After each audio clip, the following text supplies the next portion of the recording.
नमस्ते, मेरा नाम है यश पहाड़िया और विष्णु के फिल्म्स में मैं आपका स्वागत करता हूं। और आज इस वीडियो में हम बात करेंगे नवरात्रि के छठे दिन की कि कौन से स्वरूप की पूजा हम करते हैं माता दुर्गा की और क्या कहानी है उनके पीछे की। तो आइए शुरू करते हैं, लेकिन उससे पहले सब्सक्राइब करना ना भूले विष्णु के फिल्म्स को, ताकि आपके पास ऐसे ही कंटेंट के नोटिफिकेशंस आते रहे और आपको इंफॉर्मेशन हम देते रहे अलग अलग।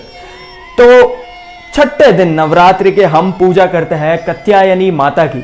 अब कात्यायनी माता का नाम कैसे आया, क्या इनकी कहानी है, ये हम जानेंगे। तो कात्यायन नाम का एक ऋषि मुनि था, एक सेज था और वो माँ शक्ति का बहुत बड़ा भक्त था, माँ दुर्गा का बहुत बड़ा भक्त था और दिन रात प्रार्थना करता था कि इस जन्म में उनकी बेटी हो और उनकी बेटी का रूप में माँ शक्ति उनके घर में आए या माँ दुर्गा उनके घर में आए। बहुत प्रार्थना की उसने। और उसी समय एक राक्षस था, राक्षसों का राजा था जिसका नाम था महिषासुरा। अब महिषा मतलब भैंस और महिषासुरा यानी राजा, असुर।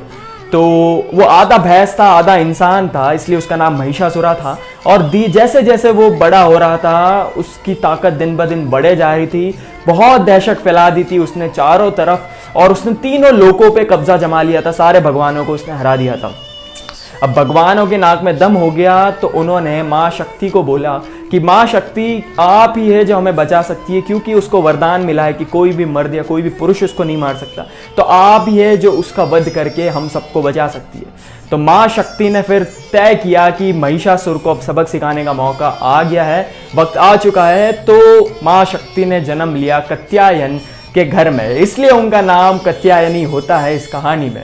अब कात्यायनी बड़ी होती है, बहुत सुंदर दिखती है और एक दिन वो घर के बाहर रहती है, तब महिषासुर के दो मैसेंजर आते हैं या सेना के दो लोग आते हैं जिनका नाम रहता है चंड और मुंड। और चंड और मुंड कात्यायनी को देख के सोचते यार कितनी सुंदर है ये, अगर महिषासुर के साथ इसकी जोड़ी हो गई तो कमाल कर देंगे ये लोग। तो वो जाते हैं महिषासुर को बोलते हैं कि एक लड़की है जिसका नाम कात्यायनी है, आप उससे अगर शादी कर लोगे तो आप दोनों की जोड़ी कमाल लगेगी। तो महिषासुर सोचता है और अपने एक और मैसेंजर जिसका नाम है डुंडुबी उसको भेजता है। डुंडुबी का मतलब होता है जो ड्रम बजाते उसकी साउंड, तो उसको भेजता है कात्यायनी के पास। कात्यायनी के पास जाता है डुंडुबी और महिषासुर की तारीफ करना चालू करता है। वो बोलता है कि आप इतनी सुंदर और महिषासुर इतना ताकतवर है, तीनों लोगों का राजा है वो, अगर आप दोनों की शादी हो गई तो ये कमाल कर दोगे आप। तो कात्यायनी बोलती कि सुनने में तो काफ़ी शक्तिशाली लगते हैं महिषासुर और हम दोनों की जोड़ी भी कमाल लगेगी, लेकिन हमारे परिवार के ट्रेडिशन के हिसाब से, परंपरा के हिसाब से महिषासुर को मुझसे लड़ाई करनी होगी, यानी एक जंग करनी होगी, बैटल करना होगा, उसके बाद ही हम दोनों की शादी होगी। तो डुंडुबी जाके महिषासुर को ये बोलते हैं। महिषासुर तैयारी चालू करता है जंग की, अपनी शैतानों की सेना लेके हमला करता है कात्यायनी पे। कात्यायनी और उन दोनों के बीच झगड़ा चालू हो जाता है, जंग चालू हो जाती है और कात्यायनी बहुत सारे राक्षसों को बहुत ही आसानी से मार देती है। डुंडुबी भी उसमें मर जाता है, बहुत सारे राक्षस बच भी जाते हैं और फाइनली 10वें दिन, ये 9 दिन होने के बाद 10वें दिन वो महिषासुर के ऊपर चढ़ती है। महिषासुर भैंस का रूप ले लेता है उस युद्ध में और महिषासुर के ऊपर चढ़ती है और महिषासुर उसको हिला नहीं पाता कात्यायनी को।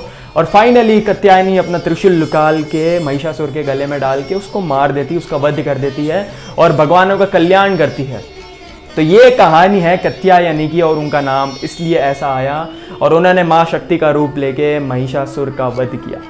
तो आपको अगर ये कहानी और मेरे बोलने का स्टाइल पसंद आ रहा है तो प्लीज़ सब्सक्राइब करो। अगर आपको ऐसा लग रहा है कि आपको कुछ नई इन्फॉर्मेशन मिल रही है तो सब्सक्राइब करना ना भूले विष्णु के फिल्म्स को।